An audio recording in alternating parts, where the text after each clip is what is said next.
Há inúmeras passagens das Sagradas Escrituras que falam do pecado, do arrependimento e da condenação. No livro do profeta Ezequiel, disse o Senhor: Desejaria eu, de qualquer maneira, a morte do ímpio, diz o Senhor Deus. Não desejo antes que se arrependa dos seus caminhos e viva. Mas, desviando-se o justo de sua justiça, e cometendo a iniquidade, fazendo conforme todas as abominações que faz o ímpio, porventura viverá? De todas as justiças que tiver feito não se fará memória. Na sua transgressão com que transgrediu, e no seu pecado com que pecou, neles morrerá. Dizeis, porém, o caminho do Senhor não é direito. Ouve agora, ó casa de Israel. Porventura não é o meu caminho direito? Não são os vossos caminhos tortuosos? Desviando-se o justo de sua justiça, e cometendo iniquidade, morrerá por ela. Na iniquidade que cometeu, morrerá. Mas, convertendo-se o ímpio da impiedade que cometeu, e procedendo com retidão e justiça, conservará-se a sua alma em vida. Pois que reconsidera, e se converte de todas as suas transgressões que cometeu. Certamente viverá, não morrerá. No Evangelho de João, Jesus Cristo estava ensinando no pátio do Templo de Jerusalém. E os escribas e os fariseus trouxeram-lhe uma mulher apanhada em adultério, e pondo-a no meio, disseram-lhe: Mestre, esta mulher foi apanhada no próprio ato, adulterando, e na lei nos mandou Moisés que as tais sejam apedrejadas. Tu, pois, que dizes? Isto diziam eles, tentando, para que tivessem de o acusar. Mas Jesus, inclinando-se, escrevia com o dedo na terra. E como insistissem, perguntando-lhe, endireitou-se e disse-lhes: Aquele que de entre vós está sem pecado, seja o primeiro que atire a pedra contra ela. E tornando a inclinar-se, escrevia na terra. Quando ouviram isto, redarguidos da consciência, saíram um, a começar pelos mais velhos, até aos últimos. Ficou só Jesus e a mulher que estava no meio. E endireitando-se Jesus, e não vendo ninguém mais do que a mulher, disse-lhe: Mulher, onde estão aqueles teus acusadores? Ninguém te condenou? E ela disse: Ninguém, Senhor. E disse-lhe Jesus: Nem eu também te condeno. Vai-te e não peques mais. Nas Escrituras, arrepender-se significa simplesmente mudar de opinião. Mudando de ideia, deve-se mudar também a conduta, senão o arrependimento não será verdadeiro. Como exemplo, tomemos o caso da mulher adúltera. Jesus Cristo, vendo-a arrependida, ordenou-a para que não pecasse mais. Dizem que ela de fato não mais cometeu infidelidade, tornando-se uma fiel seguidora de Cristo. Mas e se ela na tentação tivesse voltado a trair o seu marido? Talvez na primeira reincidência ela se sentisse envergonhada. Depois de algum tempo faria de novo, até que o pecado se tornasse cada vez mais fácil para ela. De fato, ela nunca teria se arrependido. Desde o início de nossa caminhada nesse mundo, temos visto tentativas fracassadas do homem em inventar algum falso e conveniente arrependimento que deveria servir no lugar do verdadeiro. Os antigos judeus parecem ter pensado que no arrependimento Deus exigisse holocaustos e sacrifícios. Que se eles pudessem oferecer novilhos e cabras suficientes no altar de Deus, Ele os perdoaria de seus pecados. De fato, foi assim no início. Mas Deus, através dos profetas, ensinou que esse tipo de arrependimento não mais salvaria a alma de ninguém. que ele não exigiria deles mais holocaustos e sacrifícios pelo pecado. A partir do momento em que Cristo se fez homem, entrou uma vez por todas no lugar santíssimo, oferecendo o seu próprio sangue, e conseguisse para nós o sacrifício definitivo para a salvação eterna. No Salmo 50, Deus já protestava ao povo de Israel o seguinte: Não te repreenderei pelos teus sacrifícios ou holocaustos, que estão continuamente perante mim. Comerei eu carne de touros, ou beberei sangue de bodes. Oferece a Deus sacrifício de louvor e paga ao Altíssimo os teus votos. Invoca-me no dia da angústia. Eu te livrarei e tu me glorificarás. Mas ao ímpio, diz Deus: Que fazes tu em recitar os meus estatutos e em tomar a minha aliança na tua boca? Visto que odeias a correção, e lanças as minhas palavras para detrás de ti. Aquele que oferece o sacrifício de louvor me glorificará. E aquele que bem ordena o seu caminho, eu mostrarei a salvação de Deus. Davi, o salmista mor, profetizara a nova e eterna aliança, dizendo: Os sacrifícios para Deus são o espírito quebrantado. A um coração quebrantado e contrito não desprezarás, ó Deus. Na era das trevas da igreja, os religiosos novamente pensaram que o arrependimento que Deus exigia seria que houvesse uma amarga punição para os pecados. Todo pecador deveria expiar as suas transgressões, experimentar a fome, a autoflagelação e renunciar a tudo que tornasse a sua vida agradável.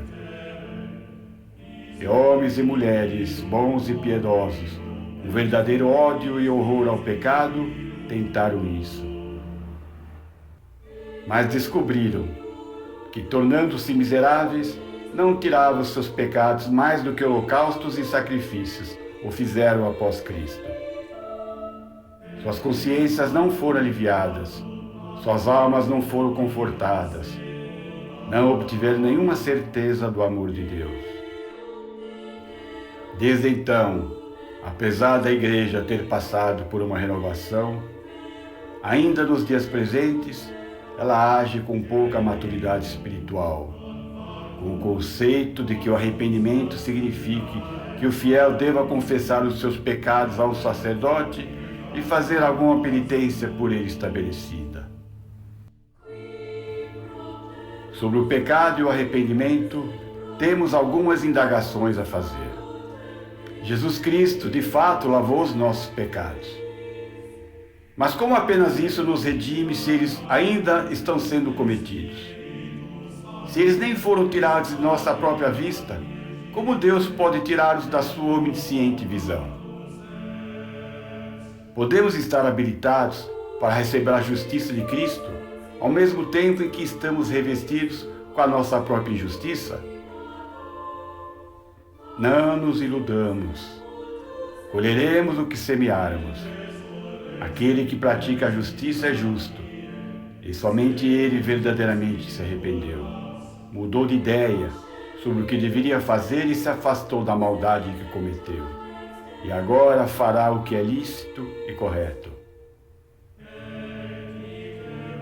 Toda obra nossa entrará em julgamento, a menos que haja arrependimento e seja descartada pelo único arrependimento verdadeiro, não incidindo no mesmo erro. E Deus nos acolherá como somos.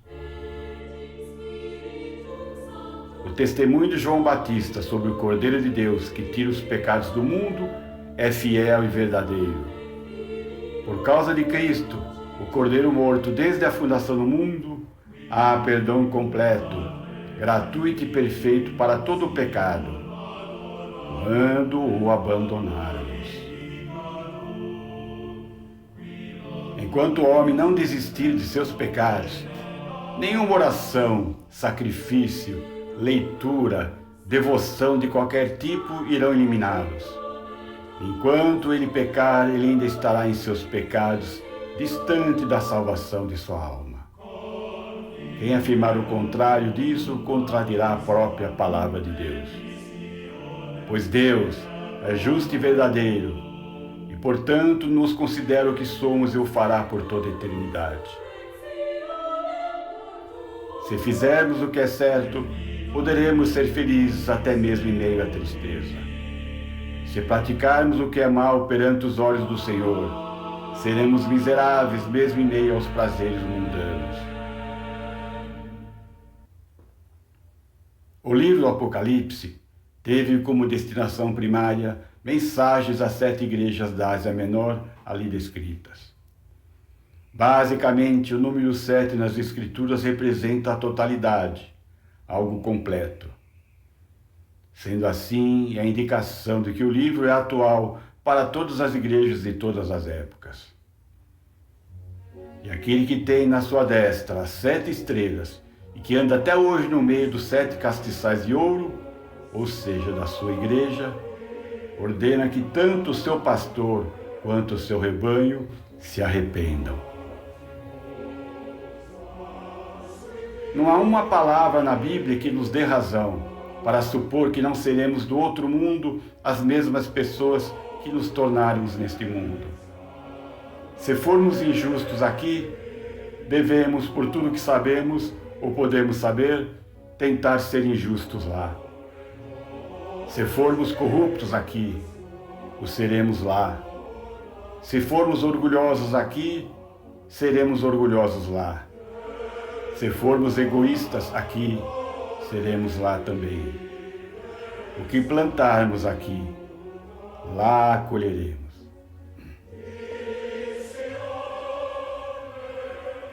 Agora, a igreja de Laodiceia recebeu a carta mais severa da parte de Cristo.